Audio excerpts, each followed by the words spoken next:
ଠିକିରି ହେ ମୋର ଜମା ନାହିଁ ଆମ ଆମ ରଙ୍ଗ ରଙ୍ଗ ରଙ୍ଗ ଆମର ବଡ ରଙ୍ଗ କାଉନି ରଙ୍ଗ ଚିଡ଼ିଆ ମାର ମାର ମାର ମାର ପିସା ହଁ ପଞ୍ଚାୟତ ଇଲେକ୍ସନ ଆଇଲେ ଆମ ହଇରାଣପୁର ପଞ୍ଚାୟତରେ କିଏ ଛିଡ଼ା ହଉଛି ବାହାର ଆରେ ସେ ହାଡିଆ ଭାଇ ପରା ଠିଆ ହଉଛି ସେଇ ଚୋରଟା ହେଇ ବା ପିସା ଗୋବରା ଭାଇ ପରା ଠିଆ ହଉଛି ଆରେ ସେଟା ବା ଅଣ୍ଡା ଚୋରି କରିକି ଜେଲରେ ସ୍ତ୍ରୀ ଲୋକରେ ମାରା ଗଲା ସିଏ ଆଉ କଣ ଠିଆ ହବ ସ୍ତ୍ରୀ ଲୋକ ମୋର ବଡ ହେଇଛି ଆଉ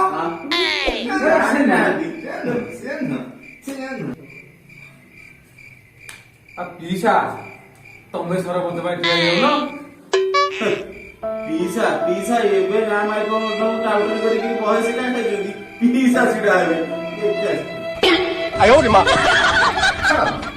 ଯଦି ତେମେ କହୁଛ ତାହେଲେ ସରପଞ୍ଚ ହେବେ ଆଉ କଣ ହେଲା ଆଉ ପିସା ଯଦି ସରପଞ୍ଚ ଛିଡ଼ା ହଉଛ ତାହେଲେ ଗୋଟେ ମାଣ୍ଡୁ ଯୋଜନା କର ଗୋଟେ ବାଡୁଅ ଭତ୍ତା ଯୋଜନା କର ହଁ ପିସା ଆଉ କର ହଁ ପିସା କର ହେଲା ହେଲା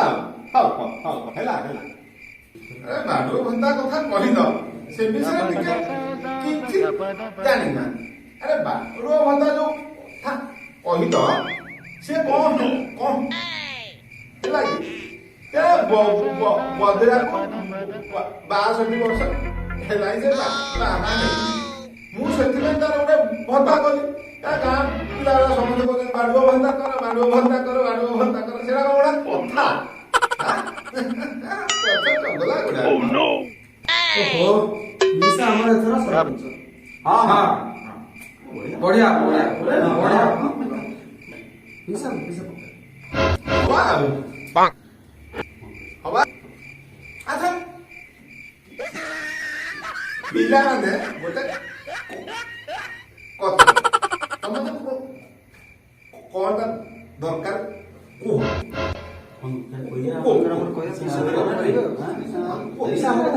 ପିସା ଆମ ଦଣ୍ଡାଟା କ୍ରିକେଟ ମ୍ୟାଚ ହେଲେ ଭଲ ହୁଅନ୍ତାନି ମତେ କହିଲା କ୍ରିକେଟ ଖେଳ ହଉ କର ଯାହା ଖର୍ଚ୍ଚ ହବ ଦେବି ଗୋଟେ ଛେଳି ବିକିଛି ଦେବି ପିଲା ଚାହୁଁଛନ୍ତି ନହବ କେମିତି ପିଲା ଚାହୁଁଛନ୍ତି କରିବା ଭାରି ଆମେ ପିସାଙ୍କୁ ଛିଡ଼ା ହେବା କହିଲେ ସିଏ ହଁ କହିଲେ ଆମେ ଯାହା କହିଲେ ସିଏ ସବୁଥିରେ ରାଜି ହେଲେ ଆମେ ସତରେ ରାଜି ହେଇଛନ୍ତି ନା ଆମ କଥା ରଖିବେ ଯିବା ଯଦି ଆମକୁ ଗଛରେ ଚଢେଇ ମୁଁ ସେତେବେଳେ ମନା କରିଦେଲେ ସେଠୁ ପିସା କହୁଛନ୍ତି ମାନେ କ୍ରିକେଟ ମ୍ୟାଚ ହବ ମାଣ୍ଡୁ ଯୋଜନା ହବ ସବୁ ହବ ହେଲେ ତ ଭଲ ଆମେ ଖୁସି ହେଲା ରାନୀ ମଣ୍ଡଳ ଆସିବ ଯଦି ଏଠି ହବ କେତେ ମଜା ହୁଅନ୍ତା କହିଲ କଥା ରଖିବେ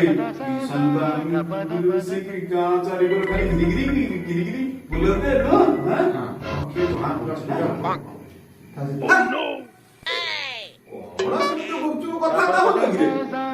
ଯାହା କହିଲ ମୁଁ ହଁ ମାଇ ଆରେ ମୁଁ ତ ସବୁ କଥାରେ ରାଜି ଆରେ ତମେ କହିଲ ନାଚେଇବ ମୁଁ ହଁ ମାଇ ଆରେ ତମେ କହିଲ ବଜେଇବ ମୁଁ ହଁ ମାଇ ଆଉ ପୁଣି କଣ ଅଛି ନା କଣ ତମେ ଯାହା କହିଲ ମୁଁ ତମ କଥା ରାଜି ସେ ଯାହା ହଉଛି ହଉ ଦେଖ ଭାଇ ପିସା ଆମର ଏଥର ଫାଇନାଲ ହଁ ଯାହା ହଉଛି ପିସା ହଁ ପିସାଙ୍କ ଏଗନେଷ୍ଟରେ ଆଉ କାହାର ସାହସ ଅଛି ଆରେ ମୋ ଏଗନେଷ୍ଟରେ ଠିଆ ହେବା ପାଇଁ କାହାର ଆଜି ପର୍ଯ୍ୟନ୍ତ ସାହସ ନାହିଁ ଆଉ ସେ ନକୁଳା ପୁଅଟା ବିଦେଶରୁ ଆଇଛି ଛନ ହଉଛି ସରପଞ୍ଚ ଠିଆ ହଉ ବୋଲି ବୁଢାଇ ପଇସା ଆଣିଛି ବାଣ୍ଟିବ ଠିଆ ହବ ମୁଁ ଯୋଉ ଯୋଜନା ସବୁ କରିବି ସିଏ କଣ ସେଗୁଡା ସବୁ ପାରିବ ନା ଖାଲି ଭାଷଣ ଟିକେ ଖାଲି ହେଇଗଲେ ହେଲା ଗୋଟେ ଇଂଲିଶରେ ଦିପଦ ଭାଷଣ ସେ ଜାଣିଛି ଆରେ ମୁଁ କଣ ଦେଇପାରିବିନି ନା କଣ ଦେବିନି ମୁଁ ଏବେ ଭାଷଣ ଝାଡିଦେବି ଦେଖ ଖାଲି ଦେଖ ମୁଁ କଣ କହୁଛି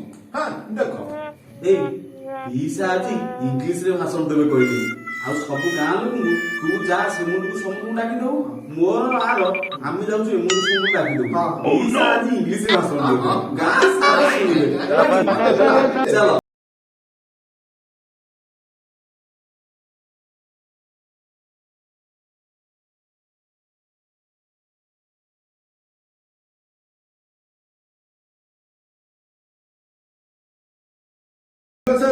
କୁର୍ତ୍ତାଟା ଟିକେ ଆଣିଲୁ। ଯାହା ହଉ ଏଥର ସବୁ ପିଜାମା ହେରିକା ପିନ୍ଧିଲା ପରେ ପିଇସା ପୁରା ସରପଞ୍ଚ ଭଳିଆ ଦେଖାଗଲେ ନୁହଁ ନା କଣ କହୁଛ? ହଉ ସମସ୍ତେ ଶାନ୍ତଶିଷ୍ଟ ହେଇ ବସ ପିଇସା ଆସା ଇଂରେଜୀରେ ଭାଷଣ ଦେବେ ଆଉ ଶୁଣିବ ସମସ୍ତେ ହଁ ହଁ ହେଲା? ଏଇ ସମସ୍ତେ ସମସ୍ତେ ହଁ, ଶାନ୍ତଶିଷ୍ଟ ହଁ। ବସ।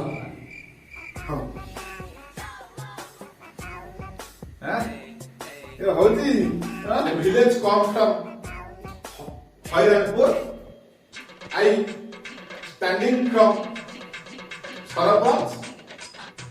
I service from here. I stand from Sarabhat. ଏ ପିଇସା ତୁମେ ଇଂଲିଶରେ ଭାଷଣ ଦଉଛ ନା ରଚନା ପଢୁଛ ମା? I ସେ ଟୋକାଟା କଣ ଖାଲି ଇଂଲିଶରେ ଭାଷଣ ଦବ ଖାଲି ମୁଁ I stand from sarpanch. I am Kangali Bokhar, come from Hairanpur Panchayat.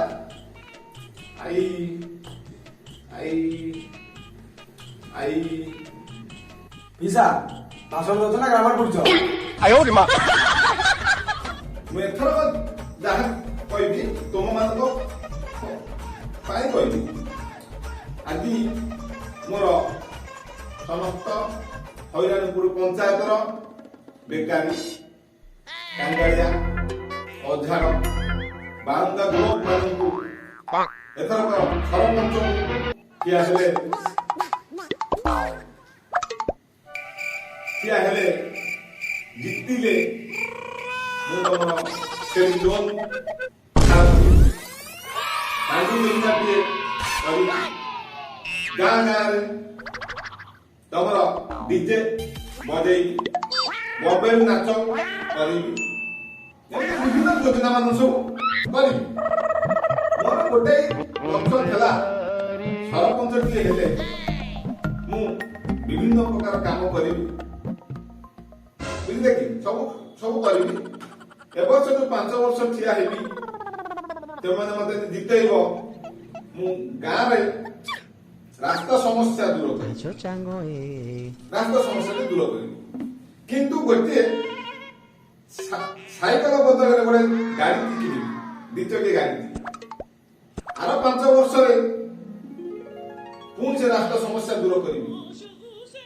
ସେ 5 ବର୍ଷରେ ଗୋଟେ 4 ଚକିଆ କିଣିବି। ପୁଣି 5 ବର୍ଷରେ ପୁଣି ଗୋଟେ ସମସ୍ୟା ଦୂର କରିବି ସେଇ ସାଇକେଲ ମାନେ ସେଇ ରାସ୍ତା ସମସ୍ୟା। ଆଉ ଆଜ୍ଞା କାହା କତରୁ ଗାଡି କିଣିବି ନାହିଁ ସାଇକେଲ କିଣି ତାପରେ ଏରୋପ୍ଲେନ କିଣିବି। ରାସ୍ତା ରାସ୍ତା ସବୁ ସମାନ କରିବି ସବୁ ସମସ୍ତଙ୍କର ସୁବିଧା କରିବି ବୁଝିଲେ ଦେଖିଲେ। ଏଥର ସମସ୍ତେ ମତେ ଭୋଟ ଦିଅ ଜୟଯୁକ୍ତ କର। ମୁଁ ତୁମମାନଙ୍କ ପାଇଁ ବିଭିନ୍ନ ପ୍ରକାର ଯୋଜନା କରିବି। ଛେଳି ଲୋନ୍ କରେଇଦେବି ବାଘ ଭତ୍ତାଟି କରେଇଦେବି ମାଣ୍ଡୁ ଭତ୍ତାଟି କରେଇଦେବି ସବୁ ସବୁ ସୁବିଧା କରିବି। କଣ କହୁଛି ମୁଁ 15 ବର୍ଷ ଠିଆ ହେବି 5 ବର୍ଷ 5 ବର୍ଷ 5 ବର୍ଷ ଜାହାଜ ଚଢିବି ୟା କରୁଛି ତୁଝି କି ହାରୁଛି ହେଲା ଇଏ ଜାହାଜ ଚଢିବ ଯୋଜନା କରିବ ଗୋଟେ ଫୁଟାଣିଆ ବୁଢା ଭାଇ ଶୁଣିବା ହଁ ତୁ ଏରୋପ୍ଲେନ କଥା କହୁଛୁ ହଁ କେତେ ଖାଇବ କି ଏରୋପ୍ଲେନ? କେଜାଣି ଆମରି ଗାଁକୁ ଏରୋପ୍ଲେନ ଆଣିବ ଯୋଜନା ତ ସରକାର କରିବି ଇଏ କି ଯୋଜନା ମାନୁ ଯୋଜନା ଆମକୁ ଏଇ ଫୁଟାଣିଆ